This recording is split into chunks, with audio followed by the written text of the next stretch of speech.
From River West, the greatest neighborhood in the world, I'm Charles Purcell. This is The Log. So, last week was really something, wasn't it? 3 really significant bills. The House approved the so-called George Floyd reform bill regarding police reform. They passed H.R. 1, the voting rights bill. And then, of course, the Senate over the weekend, the big COVID-19 relief package. Now has to go back to the House because, of course, it was amended. So these are 3 really massive pieces of legislation. Now, the COVID-19 bill certainly is going to happen. That's a done deal. Again, the House has to put its signature on it, and then Joe signs it, so that's a done deal. Now, the first 2, the police reform bill and the voting bill, they're going to have tough fights in the Senate. But we'll see how that goes. But you got to give Nancy and the Democrats some credit, some federal legislation that we've been asking for. Again, of course, cities, municipalities, counties, states have so much more control over policing. Police departments, sheriff's departments. But as we've said all along, that's no excuse. The feds can certainly step in and require at least minimum standards. So this bill would ban no-knock warrants. I guess it leaves them open for some certain emergency cases, but Breonna Taylor would be alive today if this legislation had been the law and had been followed. It mandates data collection of police encounters, which in most jurisdictions now, they keep a tight hold on this stuff. Not easy to get at. Or actually, more accurately, it's not even kept, this kind of data. Prohibits racial and religious profiling, which, of course, I like. Very difficult to enforce, especially within the culture of policing. So I'm less confident about that item. And I suppose that's true with any provision here, that it has to have some teeth, has to have some federal enforcement.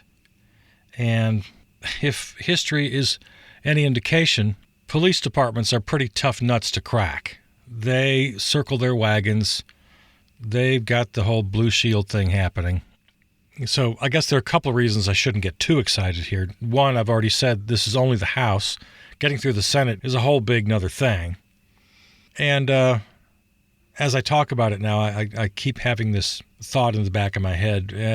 Enforcement. I don't know. But I don't want to lose my enthusiasm too quickly. This is a good bill. The bill also mandates redirecting funds to community-based policing programs. Now, does it go as far as I want it to go? No, of course not. I'm the guy who wants to abolish the police as we know them and start over from scratch. But that's no reason to dismiss this bill. The progressives like it. Republicans hate it, so it's probably good. So, good for the House. Good for the House. Now, it has to go to the Senate, and if anybody thinks there are 10 Republican votes to be had, I don't know what you're drinking. If I'm wrong, oh my goodness, nobody would be happier to be wrong. If Joe Manchin and Lisa Murkowski and Susan Collins and those crazy people in the middle, if they can find 10 Republicans to sign on to this, more power to you. But I'm not going to hold my breath. But if you're listening, Lisa Murkowski and Susan Collins, and let's see, who else do we put in that little club? Mitt Romney now is part of that club. And here's something from last week's news. Killings by police declined after Black Lives Matter protests. Something called the Social Science Research Network ran the numbers. And they compared locations with the most vigorous Black Lives Matter protests with the number of deaths in those areas, and then compared them to prior numbers and to the numbers in other locations without protests. And they found, reading now from Scientific American just to give them credit, they found that municipalities where Black Lives Matter protests have been held experienced as much as a 20% decrease in killings by police. resulting in an estimated 300 fewer deaths nationwide in the years 2014 through 2019. The occurrence of local protests increased the likelihood of police departments adopting body-worn cameras and community policing initiatives, the study also found. Now, to just state the obvious, just like I kind of have to say with every story, is it enough? Of course not. But I'm not going to dismiss good news just because it's not great news. So, a thumbs up to organizers, to protesters, to activists, to local and state officials who respond to the activism. Another pretty good little story. And now to H.R. 1. You and I have talked about this a few times. Sweeping voting rights bill. House of Representatives, of course, like everything else, all Democratic votes. I don't think this one got a single Republican vote. Yep, that's right. Looking at an AP story right now. Unanimous Republican opposition. And this is good. This is exactly what we've been hollering for. H.R. 1 touches on virtually every aspect of the electoral process. It would restrict partisan gerrymandering of congressional districts. Yes, right off the top. Huge. It would enact into law. These aren't just suggestions. These aren't recommendations. No, this is federal law doing away with local partisan redistricting and gerrymandering. Nope. Every state has to have independent redistricting in place. Federal law. They ain't fooling around with this one. This ain't no party. This ain't no disco. It would severely restrict states from passing voter suppression laws like voter ID, restricting early voting, mail-in voting, all that stuff. Puts a huge set of handcuffs on states. Doesn't allow them to do it. It also gets into election financing, requires transparency in political donations, et cetera, et cetera. So it's just fantastic. And, of course, it doesn't have just a ghost of a chance for 60 votes in the Senate once again. But that should never stop the House of Representatives from passing great bills, and these two are great bills. Well, by current standards, they're great. You and I have higher expectations. We have pretty big goals. But I got nothing but good things to say about these two bills, and congratulations to the House again. Getting them through the Senate, that brings up a whole another conversation, which we should have as well, ending the filibuster, et cetera, et cetera. The ridiculous, futile attempt at bipartisanship is just not going to happen with this current Republican Party. I think you're dreaming. Joe Manchin is just, I don't know about this guy. He still believes it with all his heart. I believe him. I believe that he believes. It's like Wally and the Beaver believing Eddie Haskell's not up to no good. Well, I don't know. It sounded like a good idea. I thought we could trust him, Dad. Sorry. But yeah, the House needs to continue passing legislation with absolutely no regard of how it's going to do in the Senate. As long as you have control, as long as, Nancy, you're the Speaker, just keep it up. Pass the bills. Force the Senate to find a way. And if they can't, just force the Republicans to go on record and then let the voters decide. That's our mantra around here. Good policy is good politics. Write good laws, pass them. Even if they fail, the Republicans are on record. And my never-ending, and you might say questionable faith in American voters. I'll continue to count on that. So these three big old bills passed by the House. Police reform, voting rights, and then, of course, capped off over the weekend with the Senate passing the $1.9 trillion for COVID. It passed as expected with 0 Republican votes. Didn't have to go to the Kamala Harris tiebreaker. It was 50-49 because one of the Republican senators was at his father-in-law's funeral, so he wasn't around to vote. So 50-49 was the final tally. The aforementioned Joe Manchin doing his best to muddy up the waters, but in the end, not too much harm done. except, of course, for the $15 minimum wage, which we have to spend just a minute on here. And I want to start here just by naming some names. If you live in any of these states, take special note, because these Democratic senators need to be primaried. They need to be challenged in their next election. And they are Joe Manchin, West Virginia, Kyrsten Sinema, Arizona, Angus King of Maine, Tom Carper of Delaware, Chris Coons of Delaware, John Tester, Montana, Jeanne Shaheen, New Hampshire, and Maggie, is it Hassan or Hassan? I don't know, from New Hampshire. Hassan. Those are the 8 senators who voted against Bernie Sanders' amendment to reattach the $15 minimum wage provision that had been stripped from the original House bill. And I think you and I talked about this last week. There was absolutely no reason to take it out of the Senate bill. Nobody cares. Nobody cares what the Senate parliamentarian had to say about it. It was perfectly within the rights of Kamala Harris as president of the Senate to overrule any objection from the Republicans on this parliamentary point. All she just says, nope, overruled. That's all. Easy peasy.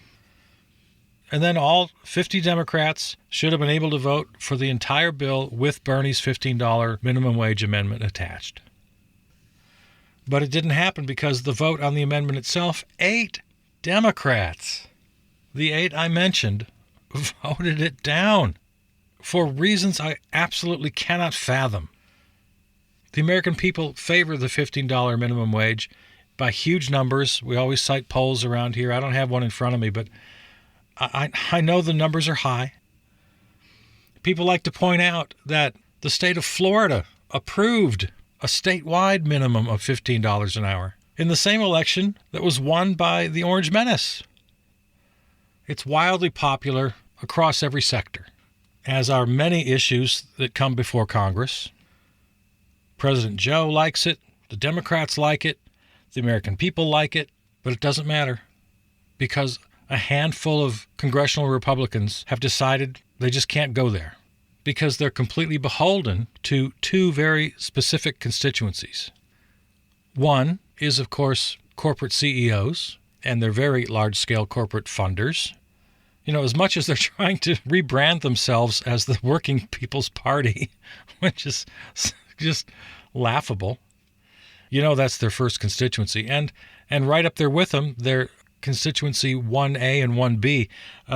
The other, of course, are hardcore, radical, right-wing, white supremacist, nationalist Republicans, the ones who vote in primaries.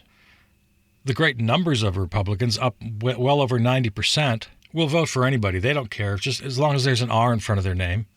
They've been brainwashed into believing that Democrats are evil. So whoever's on the general ballot, Republicans are going to be pretty safe. But it's the real wacko right-wingers who control the primaries. So they, in fact, rule Congress. Well, you know this stuff. You already know all this stuff. I just wanted to give a big shout-out to the Democrats for these 3 bills: police reform, voting rights, and COVID relief. Nice job. Nicely done. The first 2, of course, as we've mentioned, have to go to the Senate. And once again, zero hope for even a single Republican vote, I would think. So somehow, I guess we've just got to get a whole national lobby going on Joe Manchin. Just got to convince this guy to change his position on the filibuster.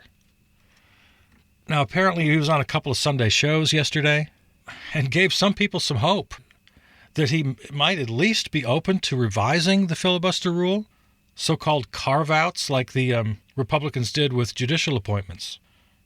They blew up the filibuster for judicial appointments, and that's how they got Gorsuch and Kavanaugh and Coney Barrett with only a required 51 votes, because they control the Senate for those 3 confirmations.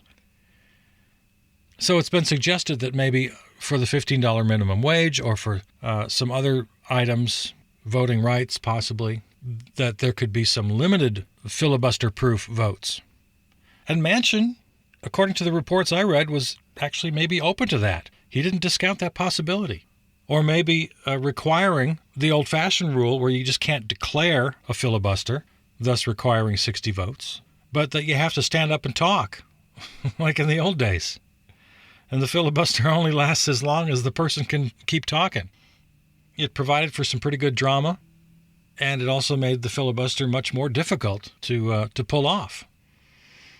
And the other thing that we all ought to know, but I think requires some reminder, the filibuster is not in the Constitution. It's not a Founding Fathers kind of a thing. No, not at all. This idea from supporters of the filibuster that it's somehow inherent to our founding principles, that the Senate was designed to be this great deliberative body, and that a consensus must be achieved in order for legislation to be legitimate, to be American, that this 60-vote threshold must be upheld because it's the American way. That's just simply not true. It's not anywhere to be found in the Constitution or in the Federalist Papers they all like to point to. No, it's evolved over time through Senate rules. Senate rules that can be changed without threatening the very tapestry of American democracy. So the filibuster absolutely has to go. And maybe, just maybe, again, I'm being Mr. Optimist today, maybe they can get Joe Manchin in a room and talk him into at least some of these partial reforms, if not all the way. But that really would be a game changer. If we could carve out a couple of these items, toss out the filibuster requirement for voting rights, police reform, we got some gun safety issues coming up, infrastructure coming up, certainly have to go back to the $15 minimum wage. I don't know what the legislative path is for Joe's 4 pillars, which I have praised all through the campaign, through the transition, and in the early days of the administration. Of course, Joe's 4 pillars are COVID relief, which I'm going to give him high marks for, the highest marks so far, income inequality, institutional racism, and the climate crisis. Those are the 4 pillars. And outside of COVID, I haven't seen anything specific on the other 3. So if we could get at least a partial ban on the filibuster and then use reconciliation a couple times a year when it's allowed, Lord knows what's going to happen in the midterms. But we are here now, and we got things to do. Speaking of the midterms, 2022, you know who's up for re-election? My Senator, Ron Johnson. He is right up there with Ted Cruz. I'm not sure which guy is worse. Johnson is certainly the dumbest guy in the Senate. I never accused Ted Cruz of being dumb.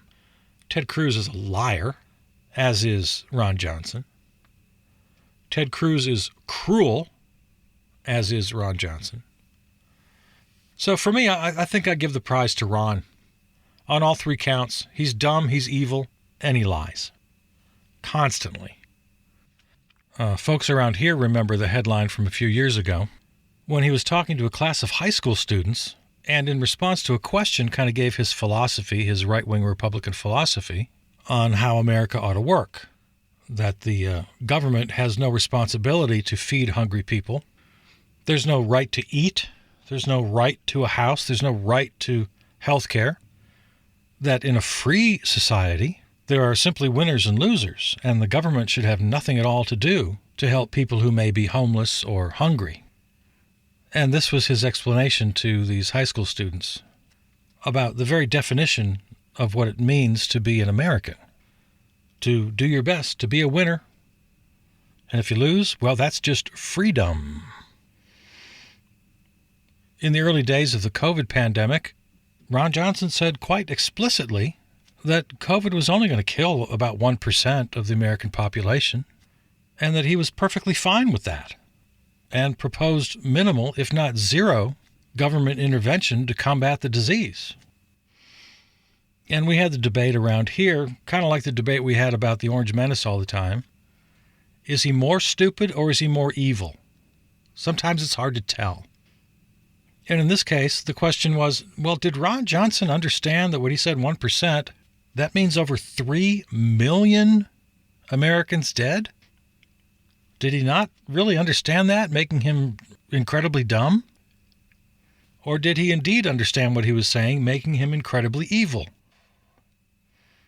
So that's our Ron Johnson. And then, of course, one of the, if not the most enthusiastic participants in the big lie. Oh no, before we get to that, he was right smack dab in the middle of the whole Ukrainian thing with Rudy Giuliani trying to dig up dirt or invent dirt on Joe Biden, which of course led to the first impeachment. Ron Johnson was right in the middle of all of that. And then he used his position as chair of the Homeland Security Committee to further perpetuate the lies about Joe and Hunter Biden, called for investigations, for hearings, and in the spirit of Joe McCarthy, put on these little demonstrations, these little mock trials almost, in his Senate committee hearing rooms. So then we get to the election and the big lie, and he's right in the middle of that, and one of the loudest voices from inside Congress, lending his voice of authority as a U.S. Senator to perpetuate the big lie that the Orange Menace actually won the election in a landslide, and Joe cheated and all these swing states cheated. And he took it all the way to January 6th, part of the contingency to object to legitimate electoral votes. And then just a couple weeks ago, he reads into the Senate record this revisionist history, this pack of lies about how all the true Trump supporters were just having a festive day, as he put it, on January 6th. And that it was outside agitators and fake Trump supporters who attacked, beat, and killed Capitol Police and invaded the Capitol. And just days ago, after being criticized for this display, he doubled down, repeated his claims. Yeah, he's a bad guy. He's a bad, bad guy. So Ron Johnson is up for re-election in 22, and I've been encouraging my fellow Wisconsinites here to find a candidate to run against him, to beat him. But Ron Johnson has told reporters he hasn't even decided if he's going to run yet, and even has gone so far as to say his preference, as of today anyway, or as the time of that interview, was that he not run. He's leaning toward not running. So there's a little bit of good news. Of course, there'll still be a Republican candidate, but without the advantage of incumbency. And we'll see what happens here in just under 2 years with Ron Johnson, the infamous. When it's all said and done, he might not make the history books alongside Joe McCarthy, but we here in Wisconsin, yeah, we got a pretty good notion of who this guy is. And I, for one, I put him right alongside Joe McCarthy, at least for his evil intentions. Joe McCarthy was wildly successful compared to Ron Johnson, who thankfully has been a pathetic loser. So once again, it's never too early to start thinking about the midterms. They are right around the corner. Everybody get your challengers in place. I'll have to look at the map. I'm not sure which other senators are up for re-election. But I'll repeat, here's the list again of Democrats who need to be primaried whenever they are up.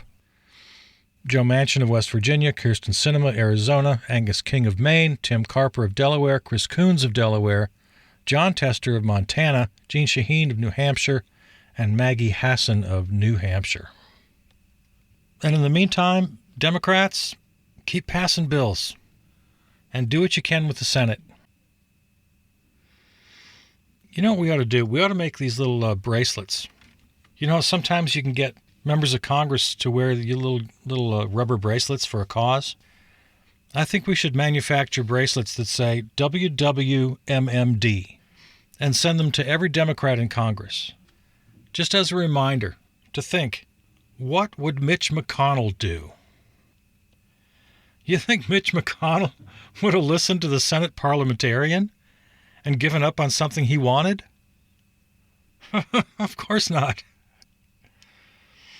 We could have that $15 minimum wage in the COVID bill right now, easily. If Democrats had just gone by the credo, well, what would Mitch McConnell do? Yep, it's time for Democrats to play hardball. It's time for them to go big on every issue, pass bills through the House, as they've done now on these 3 landmark pieces of legislation: police reform, voting rights, and COVID relief. Just keep it coming, House. Keep it coming. And when these bills come to the Senate, they do not have to come to die. Democrats, what would Mitch do? Find a way, get it done. Strong arm Manchin, do what you need to do. Because if you don't, you're going to be primaried. A whole bunch of you are going to be primaried in the midterms. And, fellow lefties, we got the high ground here. I'm not asking Congress to do anything that's unpopular. I'm not going the whole 9 yards. I mean, I want big things. I want police to be abolished. I want money to be abolished. If you're not 100% with me on all of this, I'm not going to call for your head. But you better damn well at least be moving in the right direction and at least be fighting for what the majority of Americans want. Proactive, meaningful climate crisis legislation, immigration reform, Medicare for all, gun safety, $15 minimum, so many issues. Poll through the roof in the 60s, 70, 80 percentile sometimes. I'm a reasonable guy. Is it so much to ask for you to fight for what's popular? It's so... I mean, I'm being so reasonable right now. I guess that's enough politics for today. I don't mean to do politics all day, every day, but, sometimes you have to. It is kind of nice, though. Have you noticed lately that the news cycle isn't the house is on fire every single minute? I mean, there's still plenty of important news, obviously. But instead of 24/7 of the Orange Menace, now we get other stories like the Pope in Iraq and the Cuomo scandals. And the Fox News is so funny now. The conservative media is so funny. I checked when the COVID relief package was passed. Everybody, of course, everybody was on the story except for Fox News. They didn't want to talk about it until later. They got their story together. They got all their talking points about how bad it was. But while it was actually happening, the vote itself and then the immediate aftermath, they were talking about immigration. But they were also talking about, Dr. Seuss. And they're so just gleeful, so happy to have Andrew Cuomo in trouble after 4 years of grabbing by the you-know-what, and they didn't seem to care too much about that. And, of course, Meghan Markle and Prince Harry. Oh, goodness. The lead up to that, the hype about last night's interview. All I'm saying is it's kind of almost nostalgic how the news cycle is now this sort of variety of some things that are important, other things that are just kind of weird and meaningless and sensational. And it's not 24/7 disaster warnings. It's like the emergency siren was constantly going off in our ears every minute of the day. So the post-Orange Menace world really is different. You feel it? I feel it. I absolutely feel it. All right, there it is. Talk to you tomorrow. I love you. I'm Charles Purcell.